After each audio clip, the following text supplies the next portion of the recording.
começar mais um círculo de oração.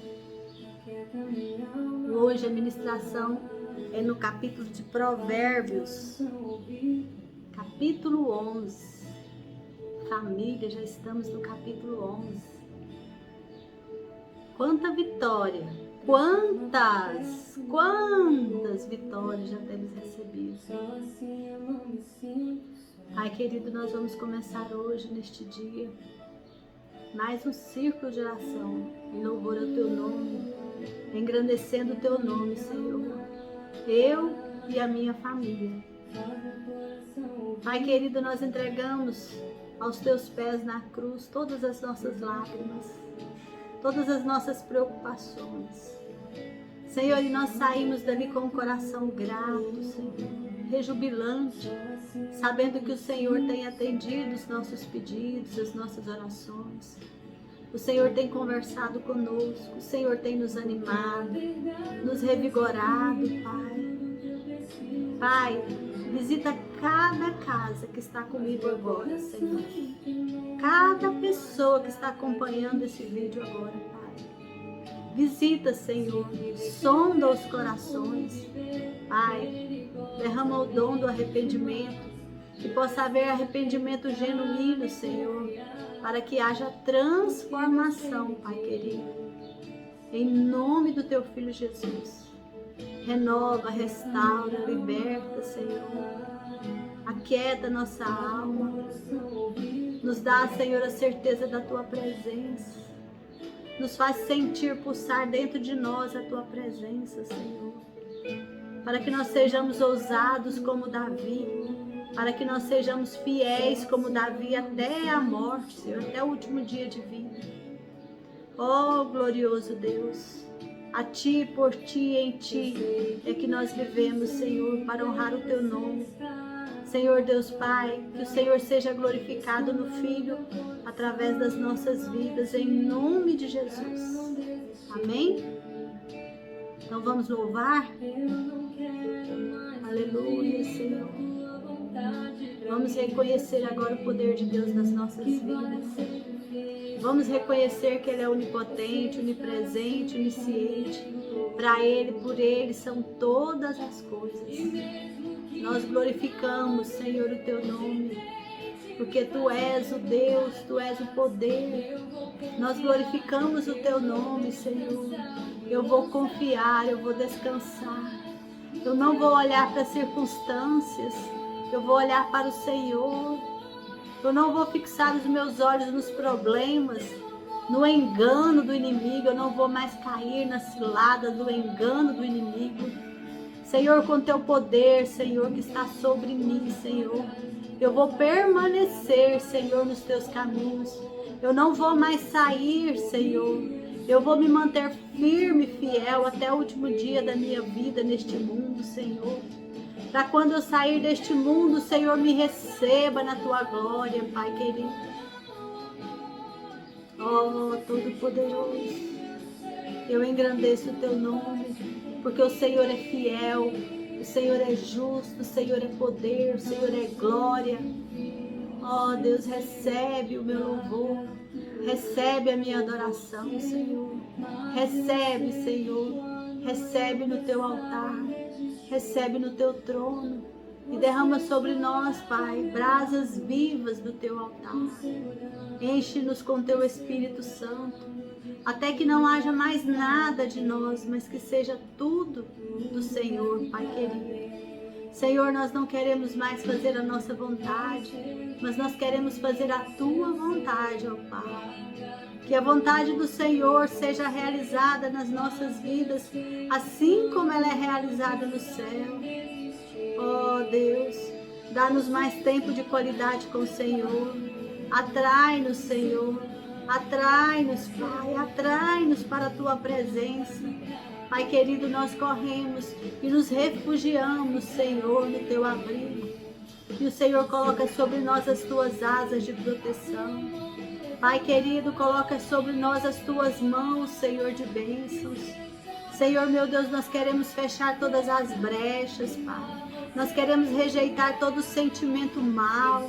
Nós queremos rejeitar toda soberba, toda arrogância, toda falsidade, Senhor, nós queremos rejeitar, Pai. E nós pedimos, Senhor, a tua sabedoria, Pai, o teu entendimento sobre as nossas vidas, Pai. Em nome do Senhor Jesus. Ó Senhor, vem, aquieta nossa alma. Aquieta nossa alma, Senhor, faz o nosso coração te ouvir. Aquieta nossa mente, Senhor, acalma nossa mente. Senhor, tira tudo, Senhor, que tem nos distraído, Pai. Senhor, aplana os caminhos, Senhor, da tua presença, Senhor. Que nós possamos ir até a tua presença, Senhor. Não permita que os obstáculos nos tirem da tua presença, Senhor. Oh, Deus glorioso, para ti e por ti todas as coisas, Senhor. Reconhecemos o teu poder, a tua soberania. Nos rendemos a ti plenamente, Senhor. Entregamos a ti toda a nossa vontade, Senhor. Senhor, molda a nossa vontade segundo a vontade do Senhor. Gera em nós, Pai, desejo ardente, Pai. Desejo ardente de fazer aquilo que o Senhor quer que nós façamos, Pai. Pai, que nós nos responsabilizemos pela tua obra, Pai. Que nós nos responsabilizemos pelo nosso próximo. Ó Pai querido, coloca amor no nosso coração pelo nosso próximo. Senhor, meu Deus, nós queremos seguir os teus passos. Senhor Jesus, nós queremos ser mansos e humildes de coração. Faz em nós, Senhor, a tua vontade, em nome de Jesus. Amém. E glória a Deus. Aleluia, Senhor. Aleluia, glórias a Deus. Quão bom e agradável estar na presença do Senhor.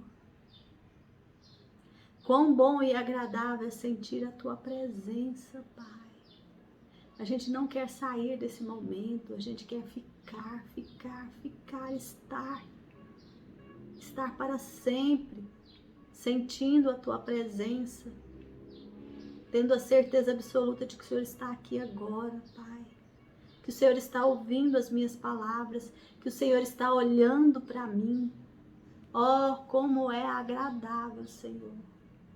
Pai, eu vou agora ministrar aqui em Provérbios 11, e eu peço que o Senhor fale através da minha boca. Usa-me, Senhor, como vaso, para falar, Senhor, aos corações que estão ouvindo, para falar àqueles que estão necessitados de uma palavra do Senhor, para dar um abraço naqueles que estão precisando de abraço, Senhor, para despertar aqueles que estão precisando ser despertos, Pai. Em nome do teu Filho Jesus, diante do Senhor está esse círculo de oração, entrego a ti, Pai, em nome do Senhor Jesus. Amém? Então, hoje a ministração é em Provérbios, capítulo 11, e eu vou ler agora Provérbios. Esse Provérbios, o capítulo 11 são Provérbios de Salomão. A gente entende que os provérbios são escritos por Salomão principalmente, né?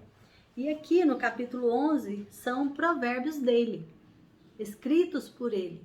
E nós vamos ler para vocês esses provérbios, esse capítulo 11, e a gente vai falar um pouquinho sobre isso. O Senhor Deus detesta quem usa balanças desonestas, mas gosta de quem usa pesos justos. Então, quando fala aqui em balança desonesta, não quer dizer só aquele equipamento de pesar, não. São as nossas decisões, as nossas atitudes, a nossa justiça que a gente coloca sobre o outro. Como que eu tenho pesado, meu irmão? Então, que tipo de medida eu tenho usado para com meu irmão, para com meu próximo, até para comigo mesmo? Então, eu tenho já usado as medidas justas ou eu tenho sido desonesta? Ou eu tenho feito, como diz aquele outro, puxado a sardinha para o meu lado? É preocupante isso e é algo de se pensar e refletir bastante. O orgulhoso será logo humilhado, mas com os humildes está a sabedoria. Jesus fala: aprenda de mim que sou manso e humilde de coração. Jesus, sendo Deus, não usurpou ser igual a Deus. Ele se destituiu de toda a glória dele e veio com humildade. Então Jesus nos deixou o exemplo de humildade. Por ser humilde, Deus o elevou acima de todos os nomes, pela humildade dele. Então, que nós tenhamos atitudes humildes, pensamentos humildes, que nós tiremos da nossa vida todo o orgulho. Se você não está dando conta de fazer isso, peça ao Pai que Ele te ajuda, tenha certeza disso. Não tenha atitudes orgulhosas, arrogantes, soberbas. Não ache que você é a última bolacha do pacote.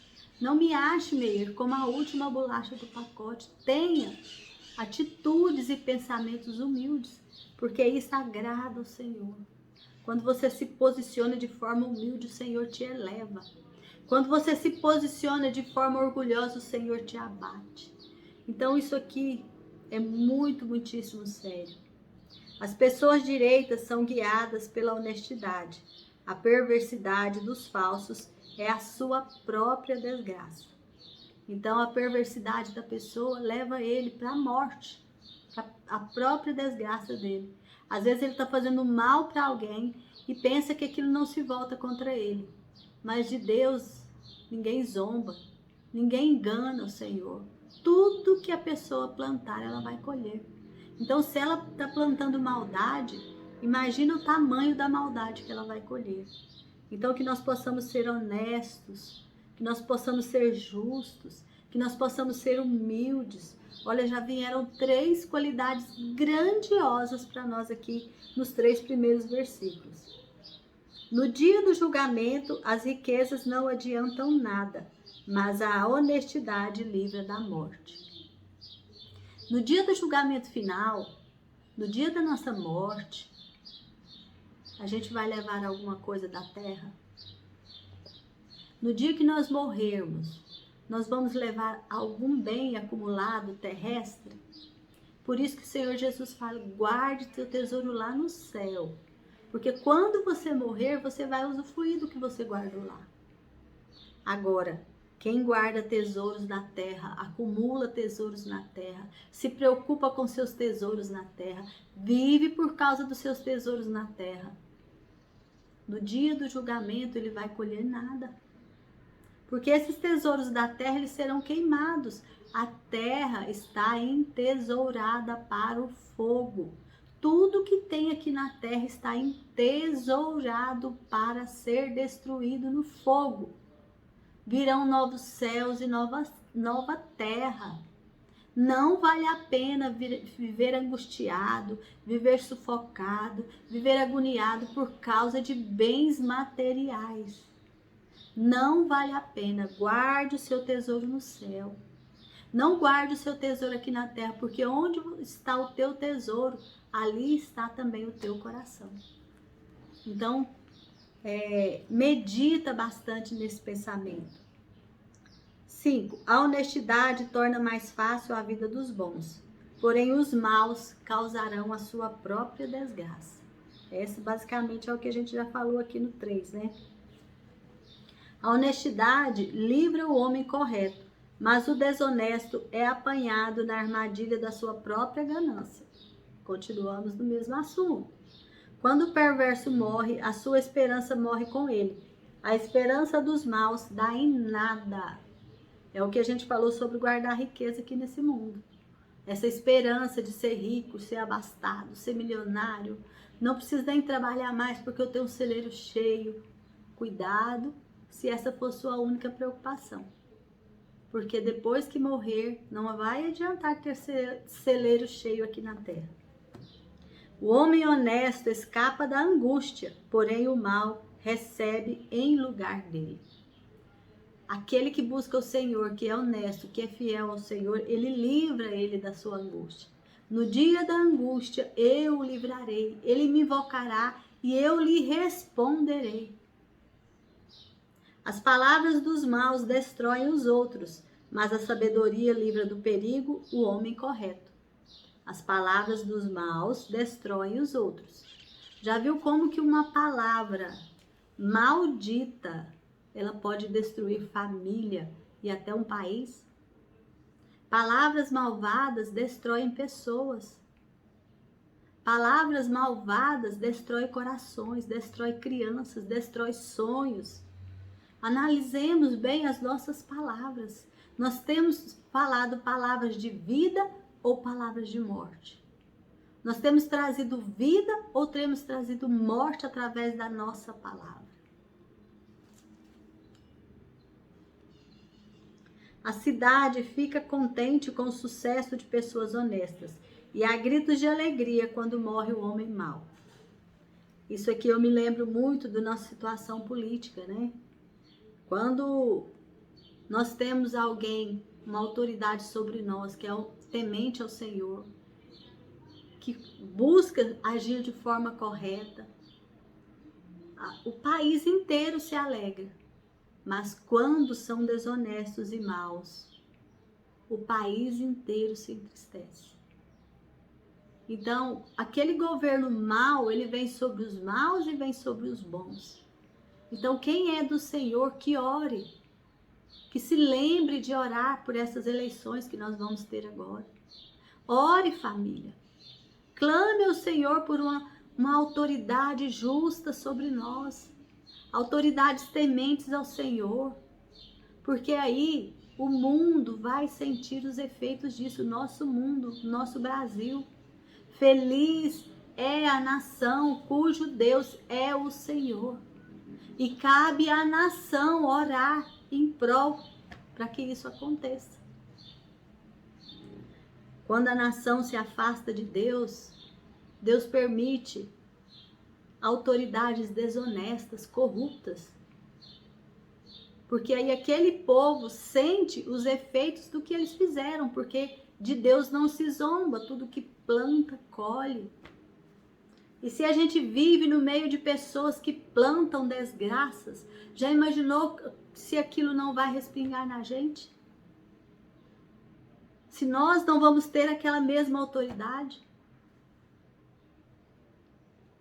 Quando as pessoas honestas abençoam uma cidade, ela se torna importante, mas as palavras dos maus a destroem.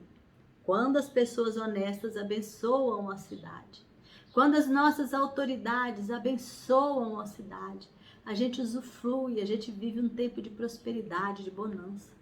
Porém, quando é os maus que estão falando, eles destroem toda a nossa cidade.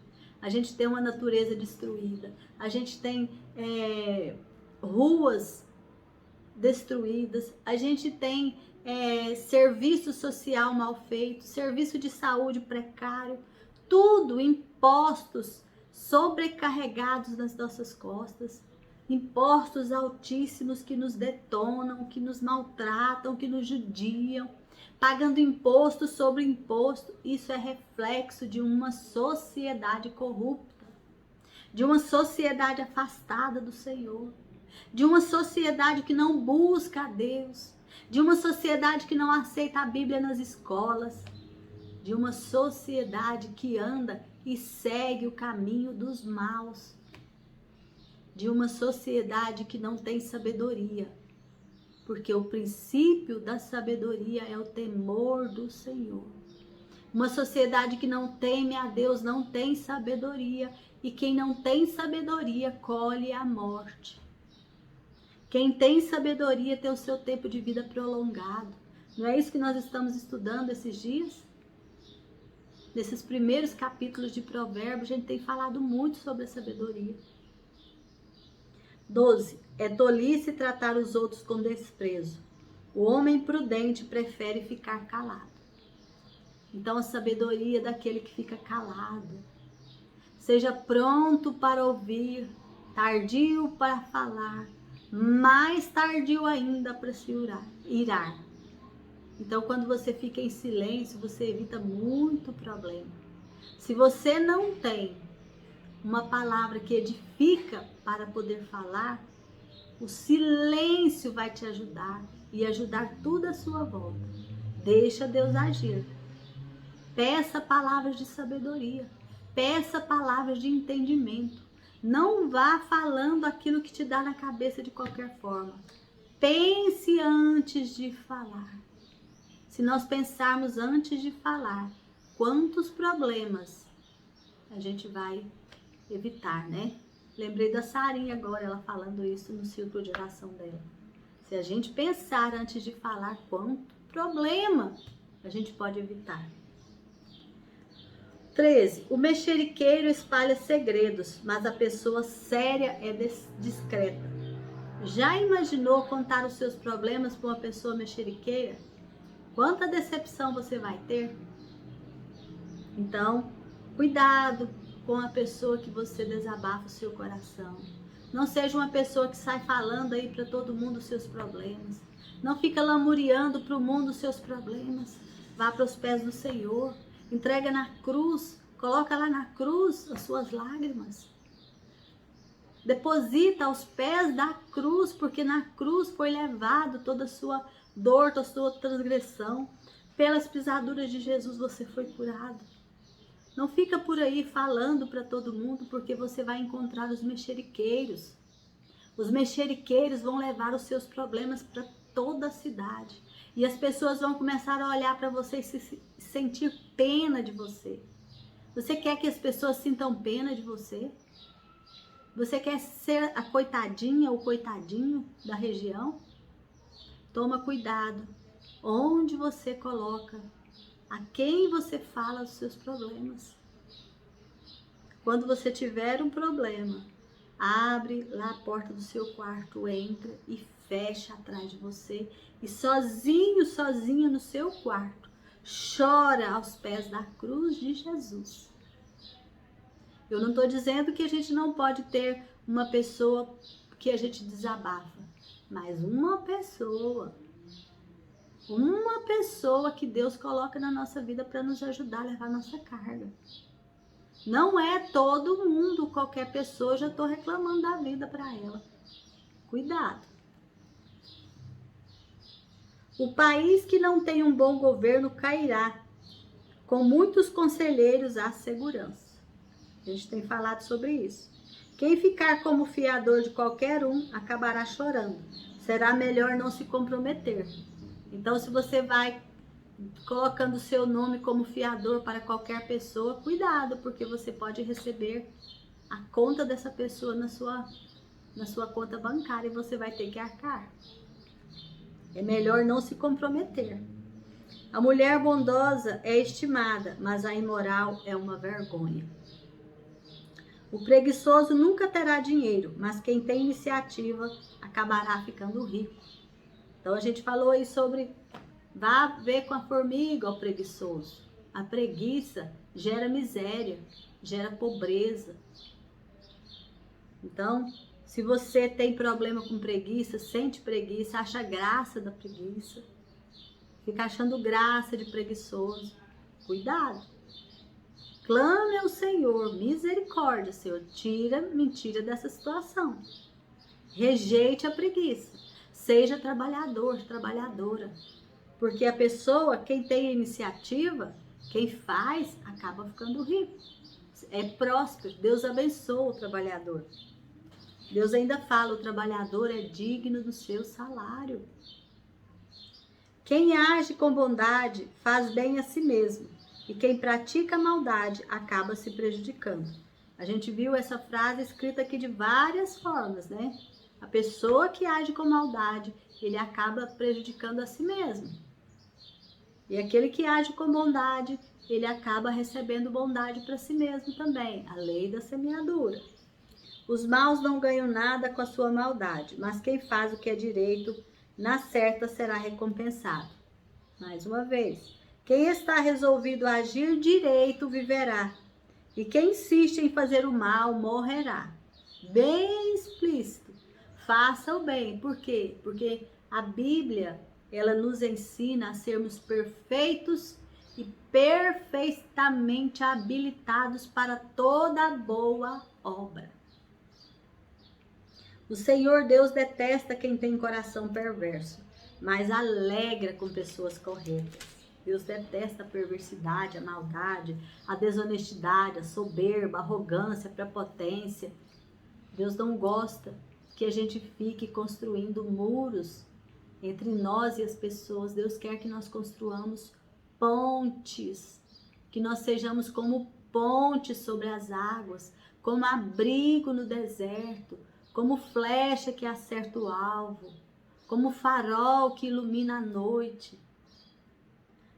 Os maus certamente serão castigados por Deus, mas os bons escaparão do castigo, ou seja, do inferno. A beleza na mulher sem juízo é como uma joia de ouro no focinho de um porco. Meu Deus do céu!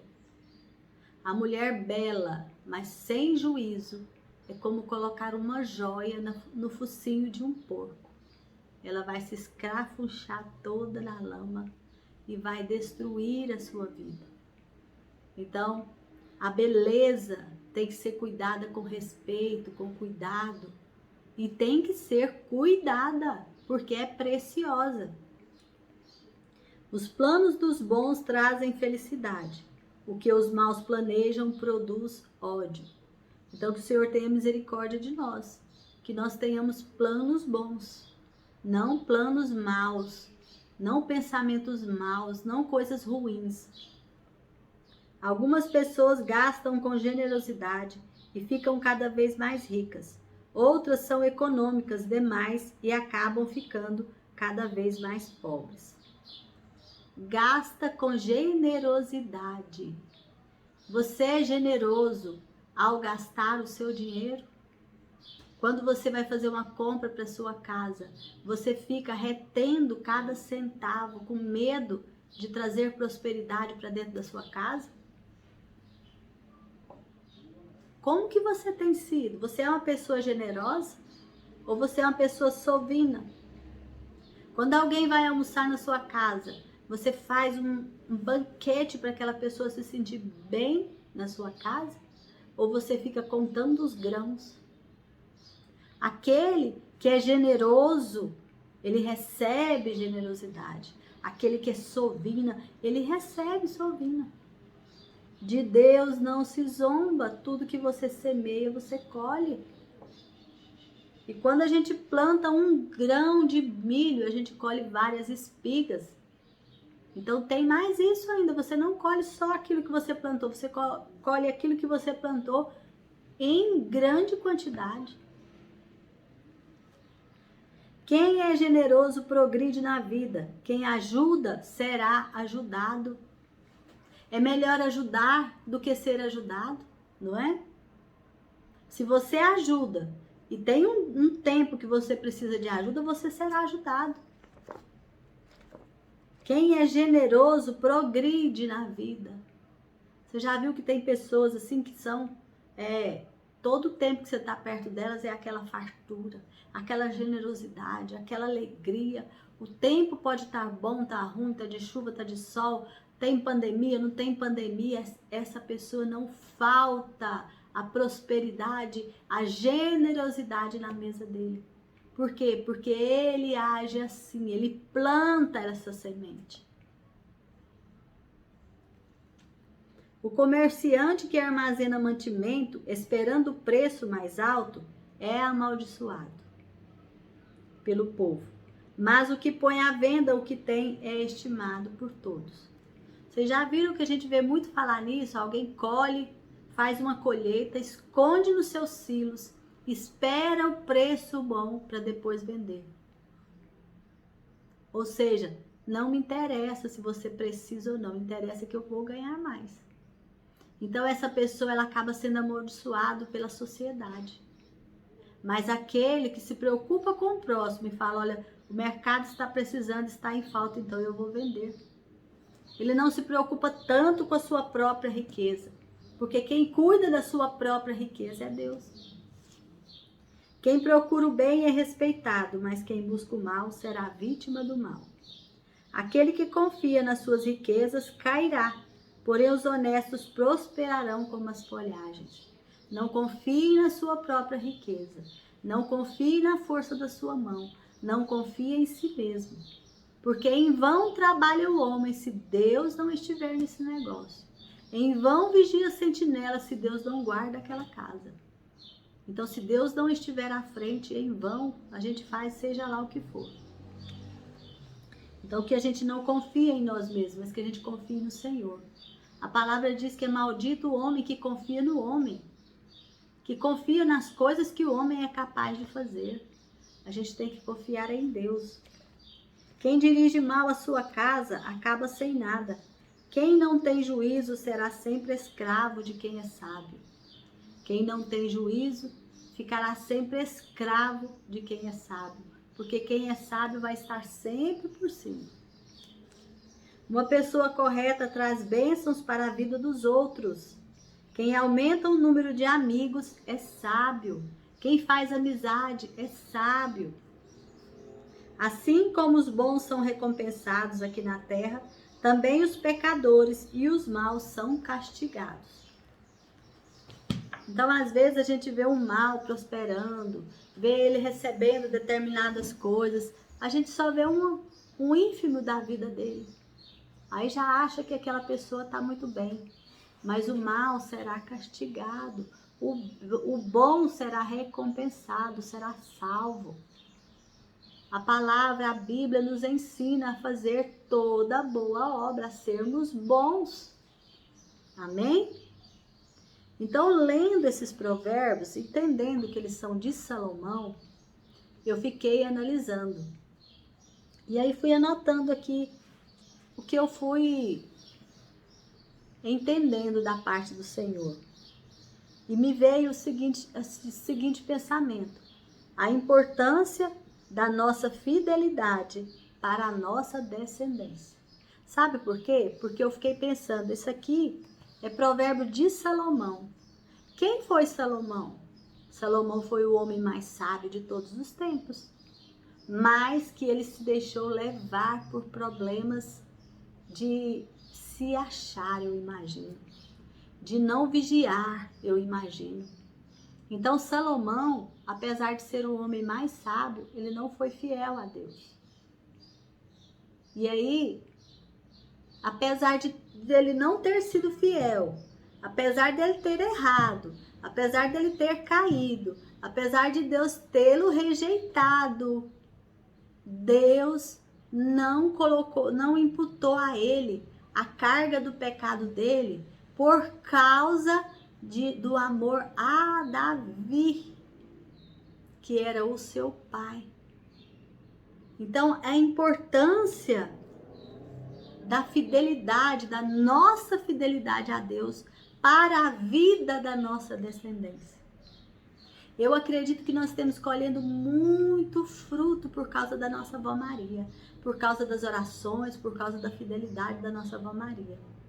Então, quando eu fiquei pensando aqui, ó, a importância da nossa fidelidade para a nossa descendência. E aí eu fiquei imaginando aqui, será que Salomão seguiu esses próprios conselhos que ele escreveu em Provérbios? Será que ele seguiu? Aí eu olhei aqui assim, Salomão, o homem mais sábio que já existiu. Então, será que ele seguiu os seus próprios conselhos? Os seus conselhos de sabedoria? Será que ele manteve essa sabedoria durante a vida dele inteira até o final? Ou será que ele perdeu a sabedoria pelo meio do caminho? Em 2 Crônicas 9, 30-31, eles contam para nós que Salomão morreu depois de ter governado durante 40 anos. Ele foi sepultado na cidade de Davi e o filho dele, Roboão, reinou no lugar dele. Mas eu quero chamar a atenção para 2 Reis, capítulo 11, que fala assim que Deus rejeitou Salomão. Por que Deus rejeitou Salomão? Porque Salomão acumulou muita riqueza. Salomão fez alianças políticas e tratados comerciais. Por causa disso, ele se casou com mulher de tudo quanto é reino. Deus já tinha falado para ele, não casa com mulheres. Deus já tinha dado essa ordem para Israel. Não se casem com mulheres estrangeiras, porque elas vão fazer você pecar. Mas Salomão não deu ouvidos ao Senhor. Salomão deu ouvidos à riqueza. Por causa de manter a sua riqueza, de manter o seu poder, por causa da preocupação com que os outros iam pensar dele, ele começou a fazer alianças comerciais. com reinos, com o rei do Egito, com o rei de Moabe. Aí ele começou a adorar os deuses nojentos dessas nações, Deus Moloque. Deus Moloque é aquele que queria crianças, sacrifícios de crianças. E o povo, quando tem um líder corrupto, um líder infiel, o povo se torna corrupto e infiel. Uma manada ali, ele vai para onde? Ele vai para onde o líder vai. Então, nós temos que ter muito cuidado. Qual o tipo de legado que eu estou deixando para a minha família? E aí, eu quero ler aqui para vocês, 1 Reis, capítulo 11. Deixa eu pegar aqui. É só um pedacinho aqui que eu acho maravilhoso, quer ver? O Senhor, o Deus de Israel, havia aparecido a Salomão 2 vezes e lhe havia ordenado que não adorasse deuses estrangeiros. Deus já havia avisado 2 vezes. Ele deu ouvido para o Senhor? Não, ele deu ouvido para os homens que estavam à volta dele, já todos corrompidos. Exatamente porque ele já tinha se corrompido. Mesmo assim, Salomão não obedeceu ao Senhor, mas afastou-se dele. Por isso o Senhor ficou muito irado com Salomão e disse: você quebrou a sua aliança comigo. Olha bem, quem quebrou a aliança foi Salomão. Você quebrou a sua aliança comigo e desobedeceu aos meus mandamentos. Por isso, eu vou tirar o reino de você e vou dá-lo a um dos seus oficiais. Aquele dia, Salomão perdeu o reino dele, mas Deus deixou ele na cadeira de rei ainda. No entanto, aqui que eu quero frisar, no entanto, por amor a Davi, o seu pai, eu não farei isso enquanto você estiver vivo. Mas durante o reinado do seu filho, olha o que Salomão fez. Davi foi fiel até a morte e deixou para Salomão um reino próspero, magnífico, transbordante. No entanto, Salomão não valorizou a herança do seu pai, a herança espiritual do seu pai. Salomão destruiu a herança e deixou uma herança maldita para o filho dele, Roboão. E Roboão recebeu, porque Roboão já tinha tido os ensinamentos e já estava todo detonado. Quando Roboão tomou posse do seu cargo, foi coroado rei. Já logo nos primeiros instantes, houve lá uma rebelião e ele perdeu todo aquele domínio e só foi decadência, decadência, decadência, decadência e decadência. Então, o que eu quero chamar a atenção hoje é a nossa responsabilidade sobre qual é a herança espiritual nós estamos deixando para a nossa descendência. Nós estamos sendo fiéis ao Senhor? Ou nós estamos deixando exemplo de infidelidade, de fraqueza? Exemplos de servos mornos, servos frios, pessoas que não se importam com as coisas do Senhor e que se importam com o que os outros pensam. Qual o grau de importância que eu estou dando para a palavra do Senhor na minha vida? Qual o grau de importância que eu estou dando para essa palavra? Qual o grau de importância que eu estou dando para palavras que as outras pessoas me falam? Qual o grau de importância? Onde eu tenho colocado o Senhor e onde eu tenho colocado as outras pessoas? Quem eu tenho dado mais importância? Ao que o mundo ensina ou ao que o Deus ensina? Não tem como os dois estarem aqui. Não tem como servir a 2 senhores. Ou eu sirvo a Deus ou eu sirvo ao mundo. E dependendo da minha fidelidade, dependendo do que eu fizer agora enquanto eu estou viva, é o que os meus filhos vão receber. É a herança que eu estou deixando para os meus filhos. Então hoje eu quero chamar a atenção sobre isso. Davi foi fiel até a morte. Deixou uma herança milionária. Uma vida de prosperidade, de bênçãos. Uma vida sem medida, porque Salomão, ele teve tudo que o coração dele pudesse sonhar. Só que Salomão não valorizou isso. Salomão valorizou mais aquela riqueza acumulada. Salomão valorizou mais alianças comerciais. E por causa disso, ele desobedeceu a Deus, trazendo mulheres de outros reinos. Ele casou com 700 princesas. Ou seja, ele fez 700 acordos comerciais com outras nações pagãs. E ele trouxe tudo isso para dentro das muralhas dele. Toda maldição, toda herança, todo culto a ídolos, toda nojeira lá de fora, ele foi e trouxe para dentro dos muros dele e se contaminou. Quando ele fez isso, ele contaminou a descendência dele. O filho dele já cresceu contaminado e o filho recebeu uma herança maldita.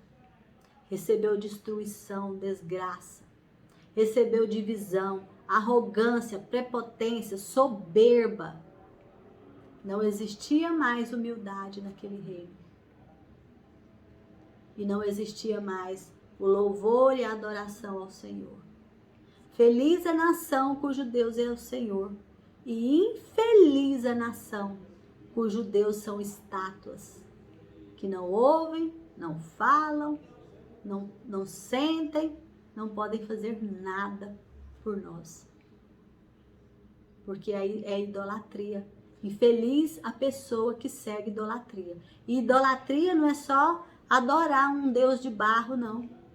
Idolatria é tudo que a gente coloca na frente do Senhor.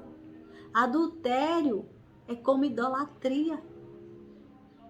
É tudo que nós colocamos, porque nós estamos ofendendo o nosso Deus. Nós estamos traindo o nosso Deus. Então essa palavra falou muito forte ao meu coração.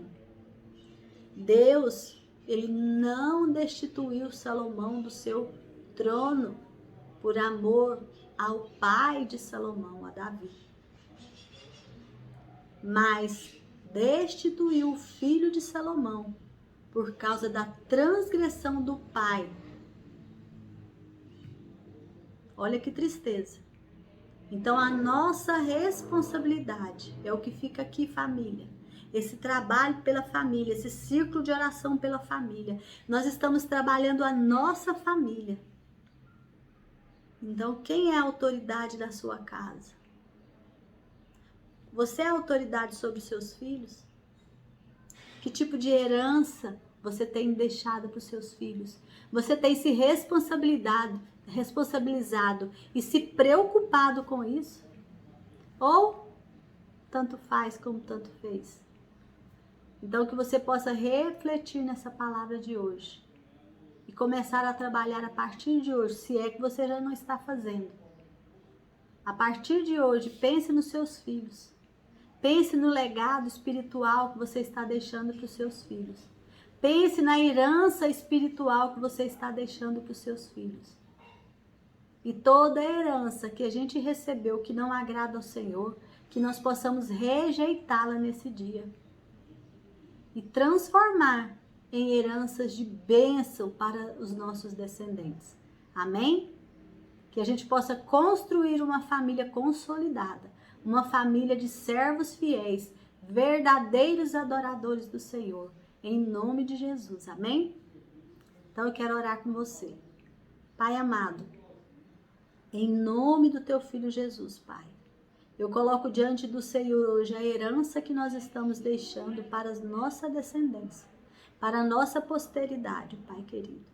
Se a nossa herança não é uma herança de adoração e louvor ao Senhor, se a nossa herança é uma herança de rebeldia, Pai querido, eu peço ao Senhor que o Senhor mude essa história hoje na vida de cada um de nós. e que dá-nos, Pai, esse entendimento.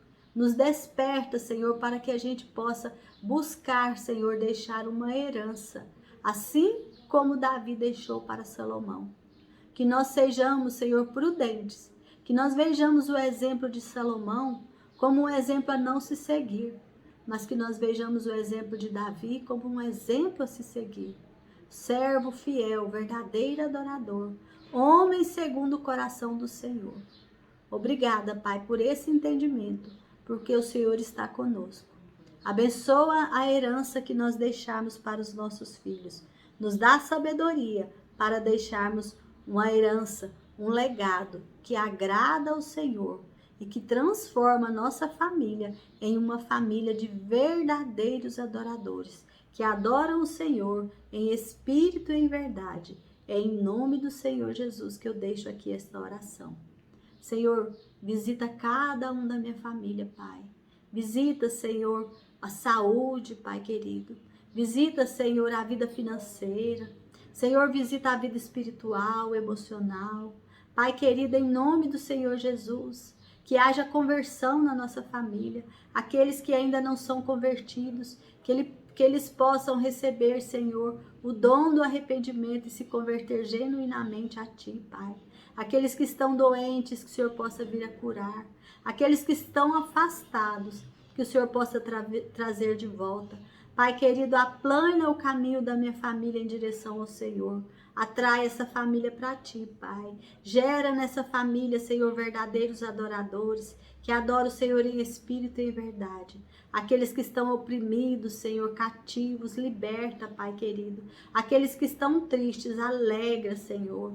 Aqueles que estão endividados, traz prosperidade, Senhor. Honra esta família, no nome do Senhor Jesus Cristo. Eu oro e agradeço em nome de Jesus. Amém? E glórias a Deus. Espírito, alma e corpo, oferto a Ti, Senhor, como hóstia verdadeira em oblação de amor. Aleluia, glórias a Deus. Amém.